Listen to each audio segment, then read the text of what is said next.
আসাদুজ্জামান ফুয়াদ, আপনার কি মনে হয়? বলছেন যে নির্বাচনকে আপনারা ঠেকাতে পারবেন না, যদি হওয়ার কথা নির্বাচন তাহলে হবেই। আসলে এনসিপি যদি চায় নির্বাচন কি বিলম্বিত করতে পারে?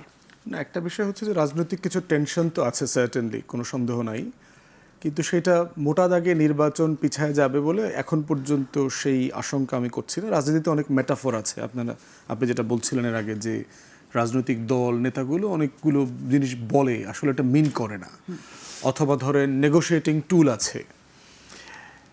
একটা বিষয় দেখেন যে বিএনপি যে জায়গাটাতে এখন আছে নির্বাচনের, এইটা একটা, আমরা যেভাবে একতরফা নির্বাচনের জন্য আওয়ামী লীগকে বলি না, 18 এবং 73 সালের নির্বাচন একতরফা করে নিয়ে গেছে এবং সেটা আনফেয়ারলি করছে।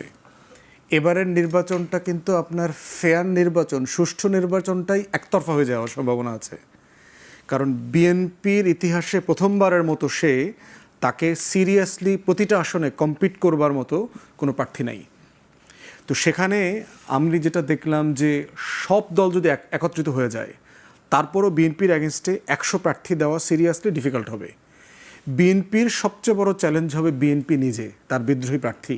প্রত্যেক আসনে আসনে সিরিয়াস 130-35টা আসনে সিরিয়াস বিদ্রোহী প্রার্থী আছে, এবং যারা ইকুয়ালি স্ট্রং, দুজনের মতো করে আর কি, লড়বার মতো। তাহলে সেই রকম একটা একতরফা সুষ্ঠু নির্বাচন কি বিএনপির জন্য সম্মানজনক হবে কিনা? যে আপনি ফাঁকা মাঠে গোল দিয়েছেন, কেউ ছিল না, 280 সিট পেয়ে গেলেন হুট করে, এটা বিএনপির কোনো দোষ না, but this is a reality, এটা হওয়ার সম্ভাবনা আছে। সেখানে আবার দেখেন যে জুলাই সনদ বাস্তবায়ন নিয়ে কিন্তু দলগুলোর ভিতরে সিরিয়াস ইস্যুজ আছে, যে আমরা এগুলো একমত হয়েছি, বাস্তবায়ন কিভাবে হবে। বাস্তবায়নের ব্যাপারে কমিশন যেটা প্রস্তাব করেছে, এটা আসলে বিএনপির প্রস্তাব। আগামী সংসদ 2 বছরের মধ্যে এগুলো বাস্তবায়ন করবে। আমরা যারা বাকিরা আছি, আমরা অনেকেই এই প্রস্তাবের সাথে একমত না। আমরা বোধ করছি যেগুলো সবাই ইতিমধ্যে একমত হয়ে গেছি, সেটার জন্য আমি কেন 2031 সাল পর্যন্ত অপেক্ষা করব। যেমন ধরেন, আমরা যদি সবাই ডিসাইড করলাম যে মেয়েদের আসন 50 থেকে 100-তে নিব, তো এটার জন্য আমি 2032 পর্যন্ত অপেক্ষা করব কেন? এটা 2026-এ কেন হবে না? আমরা যদি সবাই একমত হই যে মেয়েদেরকে ন্যূনতম 5% সিটে সরাসরি নমিনেশন দেওয়ার চেষ্টা করব, তো সেটা 2032 সালের জন্য অপেক্ষা করব কেন? আমরা যদি সবাই একমত হয়ে যাই 2 টার্মের বেশি ক্ষমতায় কেউ প্রধানমন্ত্রী থাকতে পারবে না, সেসব পরিবর্তন চাই, এটা দরকার, কিন্তু এখনই দরকার, এখনই হতে পারে। সেটা তো নির্বাচন হলে, আপনি যেটা বলছেন সেটা নির্বাচন হলে, প্রশ্ন উঠেছে নির্বাচনটা ফেব্রুয়ারিতে হবে না। না, টেনশনের জায়গাটা কোথায় সেটা বলছি। এখানে জামাতে ইসলাম বলছে পিআর পদ্ধতি নিয়ে তারা নির্বাচন, আরেকটা টেনশনের জায়গা, আন্দোলনে তারা নামবে। তার মানে জামাতের একটা ইস্যু আছে, যেহেতু বিএনপি পিআর পদ্ধতি মানে না, তার মানে ওইটাও একটা আনসলভড ইস্যু হিসেবে সামনে থাকবে।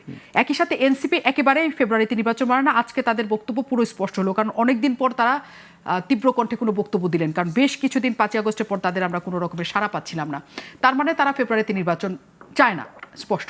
জামাত না চাইলে, এনসিপি না চাইলে, তাহলে আপনি যে একতরফা নির্বাচনের কথা বিএনপির বলছেন, সেদিকে তাকিয়ে নির্বাচন দিবে সরকার? মানে একটা তো বিষয় হইল যে সবাই গেলেও একটা একতরফা বিজয়ের সম্ভাবনা আছে, নির্বাচনটা একতরফাই হয়ে যাবে, একমুখী হয়ে যাবে। এরপরে টেনশনের জায়গাগুলো হচ্ছে যে দুটো আপনি বলেছেন, জামাত এবং চরমোনাই হচ্ছে এখন বিএনপির পরে সবচেয়ে বড় 2টা দল। তারা যদি পিআরের বিষয়ে খুবই স্ট্রংলি থাকে যে আমরা সংসদে পিআর চাই, উচ্চকক্ষ ধরেন হচ্ছে না, একটাই সংসদ, যেমনি আছে এমনি, এখানে পিআর হবে, এবং তারা যদি এই ইস্যুতে নির্বাচন বয়কট করে, এনসিপি নিম্নকক্ষে পিআর চায় নাই, তারা যদি সংস্কার এবং জুলাই সনদ বাস্তবায়নের পদ্ধতির ব্যাপারে তারা যদি অ্যাডামেন্ট থাকে, তাহলে আলটিমেটলি কি হচ্ছে, বিষয়টা কিন্তু একতরফার দিকে চলে যাবে। তখন সরকারের সামনে এবং বিএনপির সামনে অপশন থাকবে যে বিএনপি যাদেরকে যুগপদে এখন আসন দেয়া নেয়া করতেছে, 3টা-4টা করে থোক বরাদ্দ দিচ্ছে বিভিন্ন দলকে, তারা বিরোধী দলে চলে যাবে, এরকম একটা অপশন হবে।